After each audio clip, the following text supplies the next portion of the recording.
పెడుతూ ఇలాంటి పెట్టడం అనేది ఫస్ట్ టైం పెట్టడం మన తెలంగాణలో. ఇది చెప్పుకుంటూ పోతే చాలా ఉన్నాయి. ఫ్యాషన్ టెక్నాలజీ పెట్టినాం, కోడింగ్ స్కూల్ పెట్టినాం, మ్యూజిక్ స్కూల్ పెట్టినాం.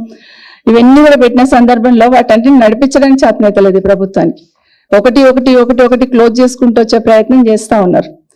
నేను మాట్లాడుతూ integrated young India integrated schools పెడుతున్నాను. నేను పెడుతుంటే ఒక పార్టీ వ్యతిరేకిస్తుంది అని మాట్లాడుతున్నారు. మేము వ్యతిరేకించట్లేదు. మీరు తీసుకున్న నిర్ణయం విధానపరమైన నిర్ణయంలో ఉన్న లోపాన్ని ఎత్తి చూపిస్తున్నాం. మీరు integrated young India integrated schools ఏదైతే తీసుకొస్తామన్నారో సంతోషం. కానీ ఆ స్కూల్స్ అన్ని కంప్లీట్ చేయడానికి మీ ప్రణాళిక ఏంటనేది చెప్పాలి. మీరు పెడుతున్న బడ్జెట్ కానీ, మీరు ఇస్తున్న శాంక్షన్స్ కానీ, మీరు చెప్తున్న మాటలు కానీ, దానివల్ల నిజంగానే మీ దగ్గర ఇది ఎన్ని సంవత్సరాలకు పూర్తి చేస్తారు? ఎప్పుడు ఏ ప్రభుత్వాలైనా గతంలో దేశంలోని ప్రభుత్వాన్ని చూసేవాళ్ళం, కేంద్రంలో పంచవర్ష ప్రణాళిక అని పెట్టేవాళ్ళు. మరి మీ ప్రణాళిక ఎన్ని సంవత్సరాలు ఉంటుంది? ఈ యంగ్ ఇండియా ఇంటిగ్రేటెడ్ స్కూల్స్ కట్టడానికి ఎన్ని సంవత్సరాలు ఉంటుంది? మేము వ్యతిరేకించట్లేదు. 200 కాకపోతే 2000 కోట్లు పెట్టండి. కానీ ప్రణాళిక ఏంటి అనేది అది మాత్రం